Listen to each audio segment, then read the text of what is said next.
Maral Vegas Show, a lifestyle podcast where Vegas locals get together to chat.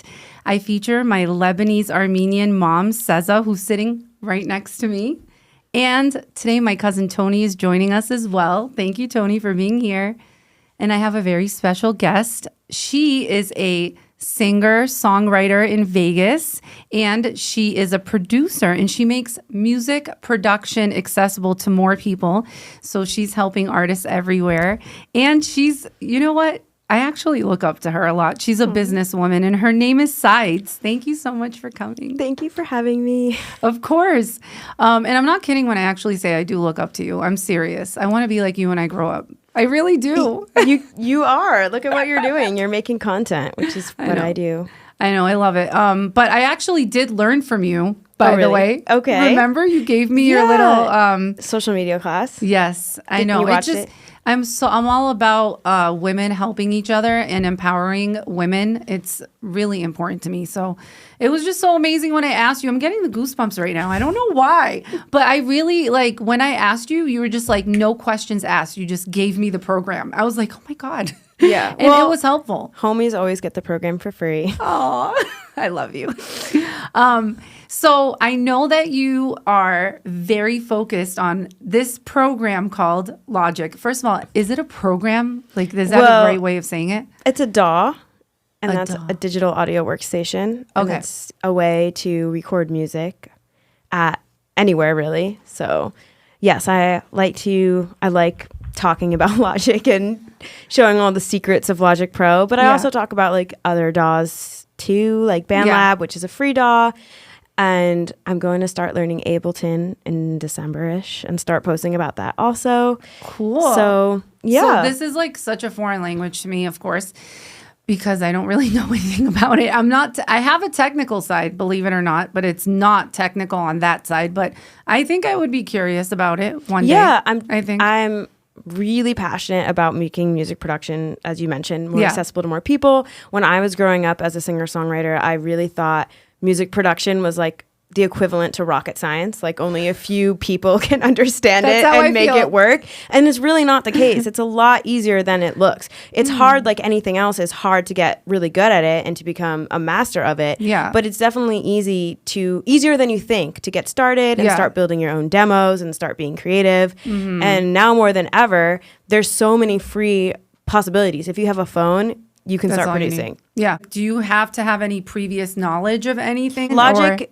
is, a little bit more sophisticated than, let's say, even GarageBand, which is basically the light form of Logic. So if you have an iPhone, every Apple product comes with GarageBand for free. Yeah. So, if you decide, okay, instead of going home and watching Netflix, I'm going to build a beat. Like, you can on GarageBand. Or if you don't have Apple products, you can do the same thing with BandLab. Yeah. So no, you don't need any musical knowledge. Does it help? Of course it helps, but you can do it, you know?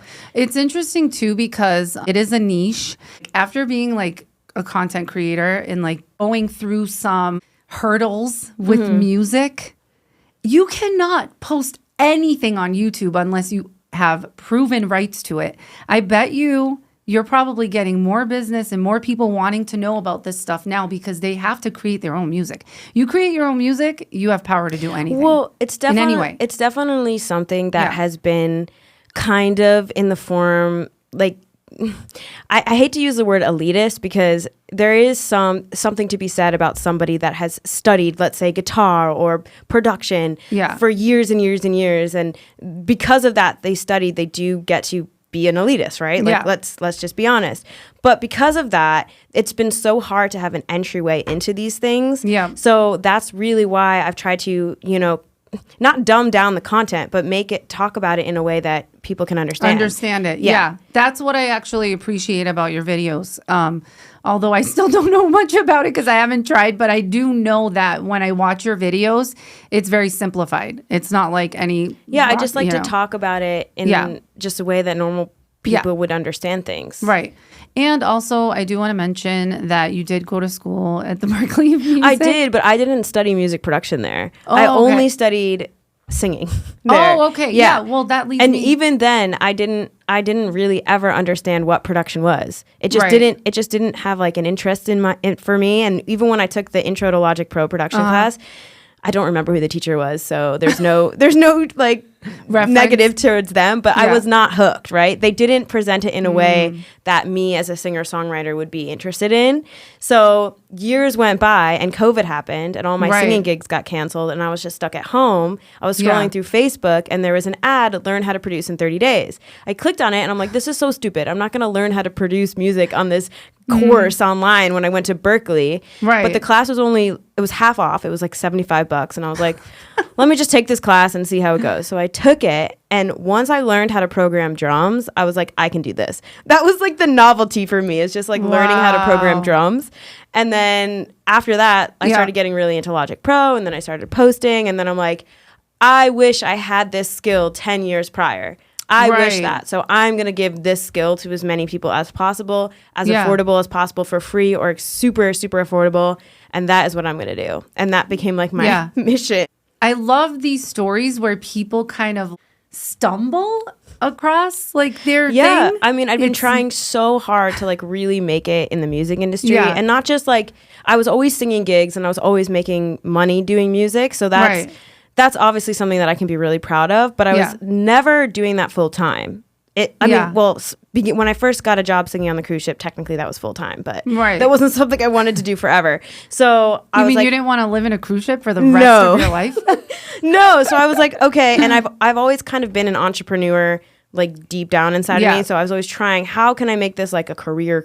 Right. And then I was trying with this girl group, and obviously that failed due to COVID. And then I was like, okay, here's another chance. And even if this doesn't work out, I'm going to get back up and try again. Yeah. That's what you do, right? Yeah. You just get up and try again. Yeah. Keep going. So finally I landed on something, and people will look at me and be like, oh, it happened for you so fast. And it's like, no, it didn't happen for me so fast. I can appreciate exactly what you're saying. It's like you knew, we were talking about this before. You know your passion, you know what you love, but something just wasn't clicking, right? Yeah, well, it was kind of like, how can I combine all of my talents, right? Because I love being creative, I love writing music, but being an artist wasn't for me. And I could never really bring up fans and get fans because I didn't ever really know how to. So that didn't work out. And then I was like, okay, performing is great, but I don't want to be running all over the globe doing it anymore. How can I still, sing without having to do that? So then I'm like, okay. And then I also really like sales and marketing, and that part of the human psychology is interesting to me. So how can I combine all of this?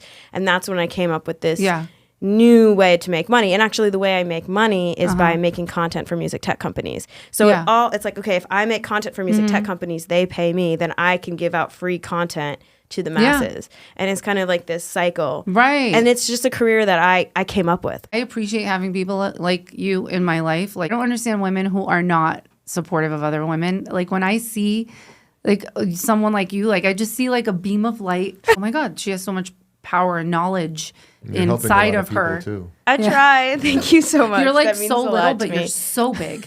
People don't know because they don't see you. Yeah, people always think I'm like really tall, and when they meet me, they're very surprised that I'm like 4'11". Because they only see me in the videos from here up. That's so funny. And she has a really great voice, by the way. She's like a powerhouse. She can sing. Thank you. Oh, she can sing. She's being bashful right now. But it's funny. But I still love seeing you sing. So when you do have a gig here and there, I'll go.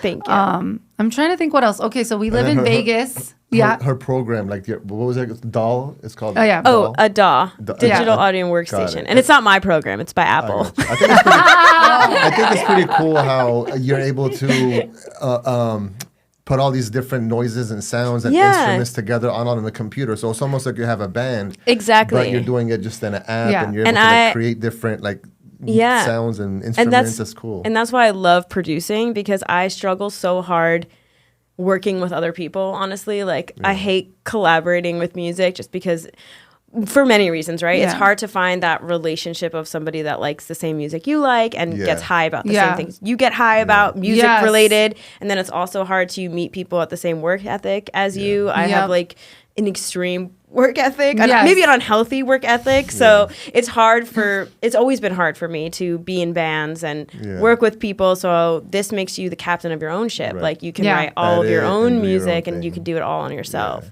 That's so great. My brother makes music too, and he does something like similar where he's like putting like G-funk and different like Roger and Zapp sounds, and it's really like cool. Like you get to be so creative, and you get to unlock so much of yourself when you have everything at your fingertips. And I always like to think, like, imagine if like the Beatles had Logic at home, you know, or had that accessibility that we have now. Wow, that's so true. That's so crazy when you think about it, but they did make some great music back then. And then like sometimes like, I'm sorry to cut you off. Sometimes like you make music like a song and I'll be like, I've never heard a song with those sounds and those instruments and those noises, even though like there's like millions of songs out there and music, but you could still come up with something that's never been heard before. It's crazy. I think that's amazing. Yeah, I love music. It's just the best.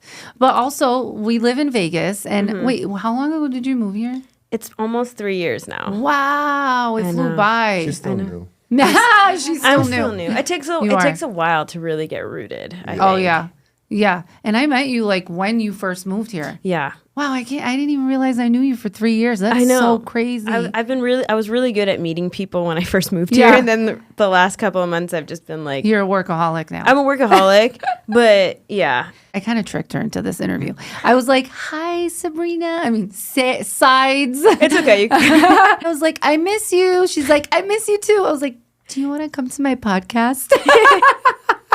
She's like, when? But thank you so much. I appreciate it. I'm trying to think. And like you're helping other people too. Like you have contests where other people from even other countries. Yeah, I mean, lots of things always going on. I've had a bunch of remix contests. I have lots of free classes that people come to, or pretty affordable classes. I mean, like $25 to $30. Nothing in like the thousands or anything crazy like that. So yeah, I try to offer as much like free or very affordable for all people. That's amazing. From all places. All countries. Yeah, and it's been people all over the world. You wanted to learn a little bit about digital media and stuff like that. Social media class, which it's specifically for musicians though. Kind of like how musicians can optimize social media. Because I mean, that's how I get all of my work. And I really believe that social media is a tool that's free and accessible for all people. All they have to do is invest their time and they can grow their fans or clients. So it's very important. I mean, I remember because I've been in digital media for a while, but before COVID, I was working for a company, and I remember I was trying to convince people, so like businesses, brick and mortars that like don't do anything online and they just don't even have a freaking Instagram or a Facebook, how important it is. The ones that do are the ones that excel. Yeah. I mean, like the Cafe Lola one. I love that place. Both of the owners there are very good with social media. And I do think there's a reason why they have 4 restaurants and they've been opening up restaurants like in the 3 years because they've really, really prioritized social media. I mean, one of them has like 1 million followers on TikTok. Yeah. So it's a really there's cute always place a line. too. There's always stuff. And they're doing it the right way. Yeah, and I would struggle with that before COVID. People just did not. They didn't have the buy-in, if that makes sense. They didn't want to pay for it because they didn't realize the value of it. You know. But after COVID, it kind of changed. So now people are starting to realize. And they kind of missed the hot boat of it. Yes, there was a time where everyone was stuck at home and all they had was social media. So it was a lot easier to get a following, and that was kind of like the end tail for me on TikTok. So that was really fun to grow that quickly. I mean, I grew like 100,000 followers in like 3 months. It was wild. How many do you have now on TikTok? I mean, not that much more than that, actually. Once I hit the high, it kind of like dropped a bit, but I have 167,000 or something like that. That's amazing. Yeah. I mean, I'm less concerned about growing and more concerned about posting for my goals, which is what I always tell everyone. Like, I want all of my clients to come to me. I don't want to ever have to audition or apply. And every week I get new gigs from to my inbox. Hey, Sabrina, can you do this for us? Hey, SEIDS, can you do this for us? Hey, here's how much. And that's what I like. If you want all of your fans and clients to come to you, you just got to put it out there, and then the algorithms are going to do its best to put it in front of the right people that are interested to it, because you are working for them for free, right? They need content to get people to watch the content. Right. So if you put out the right content for the right people, it will all work out. And I'm a big nerd about social media. Yeah. Also. We were having dinner or something out, and she's like, yeah, these people asked me to work from them. I said no, because that's amazing that you can actually say no. Sorry. It's just, Yeah, I mean, if it doesn't align with my your goals, and with my rate. Yeah. Right, exactly. People like, tequila companies or clothing companies, brain pills, like you wouldn't believe asking, can you post a video for us? Or can you come stay in our hotel in Costa Rica and put a video for us? I'll go. It's okay. My assistant will be there. I don't just do this for the money, I know. Like I do it to give to the community. So if I start posting all that kind of stuff just for the check, I'm going to lose my trust with my audience. And also, I don't want to do that. Like, I don't want to just be a content creator. Yeah. I have a purpose. Making content for the brands, people are like, oh, you're just a content creator. I'm like, no, that content needs original music. I'm creating that original music. If I'm showing people how to use autotune, I'm using my voice that I recorded to show that autotune. And that's why so many companies want to work with me, is because I'm also a singer. When I'm promoting a microphone, I'm singing in that microphone. Yeah. So it's kind of like a 360 mentality. Oh, I'm so proud of you. And music is so important to people. That puts them in certain moods, and it could pick someone up that's down. You could just put the right song on, and then they're just in a whole different mental place. Like it has a health effect on people. I mean, it's so wild, the type of people that are in my community from all over the world, and especially in these times, when there's so much divisions out there, that people from all different places can come to a community like mine, or other corners on the internet where we just share stuff we love, a Logic Pro shortcut, a compressor we like, It's amazing. That's why I just really stick to only posting that kind of stuff. I never post any of my personal life or my personal things or my personal views, or when people want me to comment on XYZ topic, I do not, and I don't care. You're staying to your brand. Not even just to my brand, but it's the promise I've given to people, which is to make I'm not a political page. I will never be a political page, and I'm not ever going to post about that kind of stuff. Me neither. I mean, actually, I say that, but I do post about Armenian stuff. That's the only thing.